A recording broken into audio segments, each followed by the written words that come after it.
Hello everyone, this is Suzanne at God Crochet and Chatter. Welcome back. Today is May 13th. Tomorrow is Mother's Day. Happy Mother's Day to all of you. I won't be on tomorrow.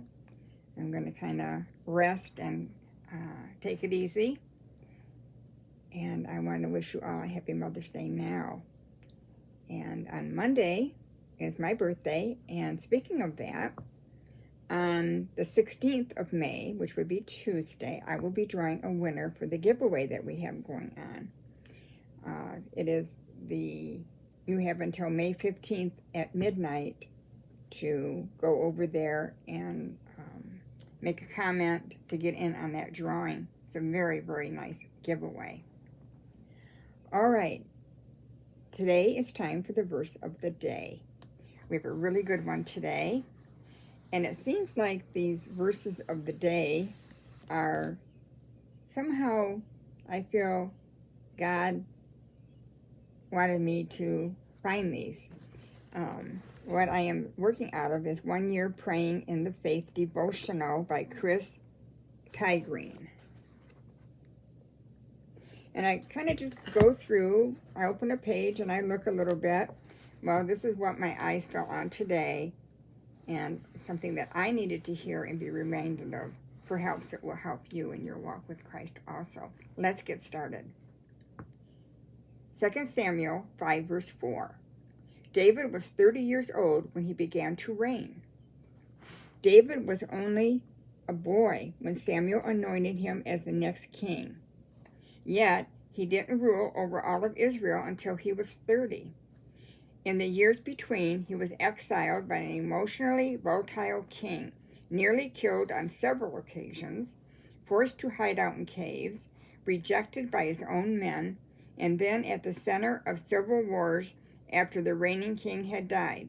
At numerous points along the way, God's plan for David looked impossible, as if Samuel had made a huge mistake in discerning God's voice all those years before. Yet David was one of many who had been given a promise or a vision only to endure long, winding, painful paths toward fulfillment. His story was neither a straight nor short plot line. No good plot line is. Fiction writers are often taught to put their protagonist in an impossible situation, and then when things are almost unbearable, make it worse. Why? Because no one reads a novel or watches a movie for a modest victory over a few minor obstacles.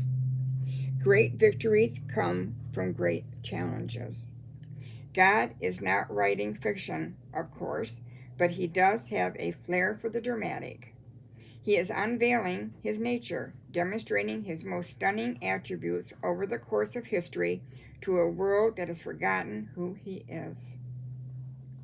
You have both the privilege and trauma of being one of his protagonists.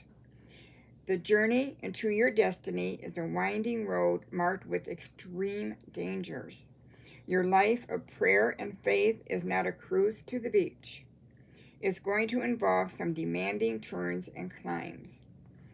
Along the way, you will be asked to maintain faith and pray with conviction.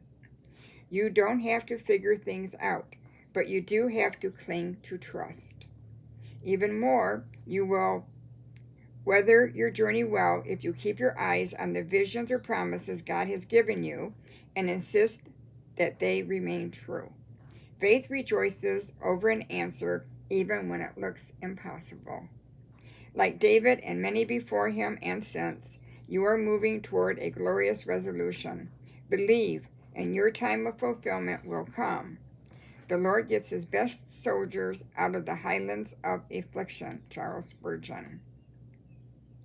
I like this here. Faith rejoices over an answer even when it looks impossible.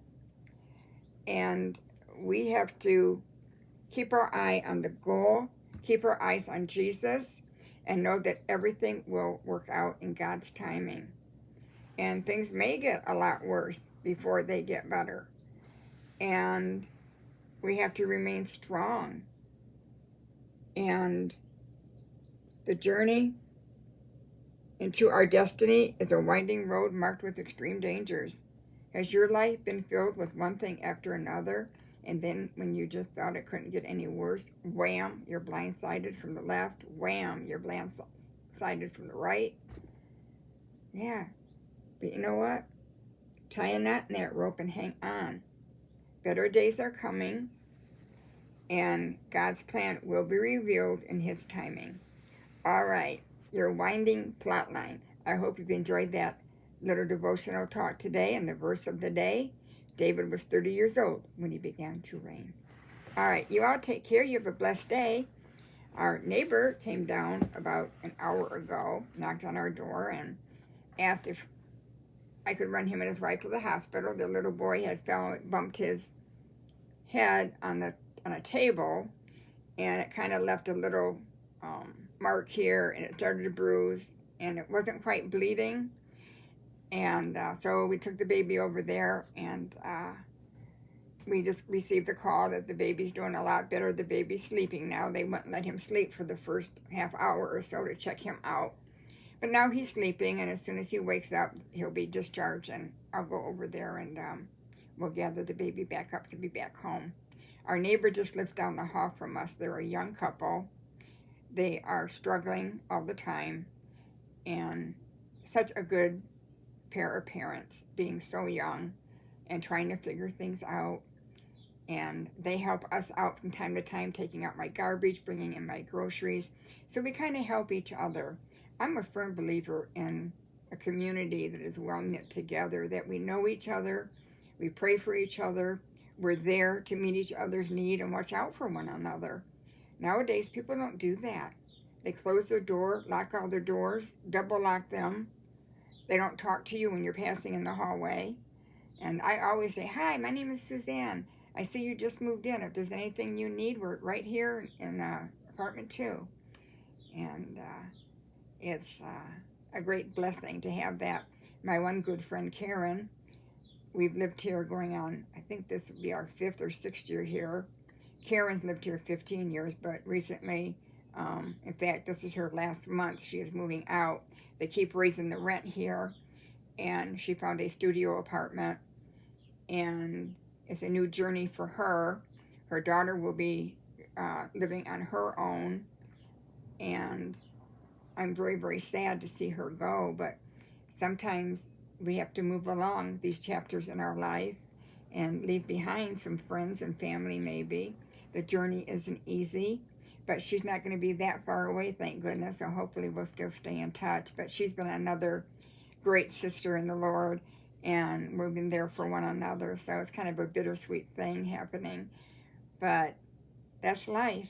We have twists and turns, and our plot line changes, and we just have to know that that can lead to good things sometime, and it can lead to growth. And don't always look at change as a bad thing. All right, everyone, I'm going to end for today.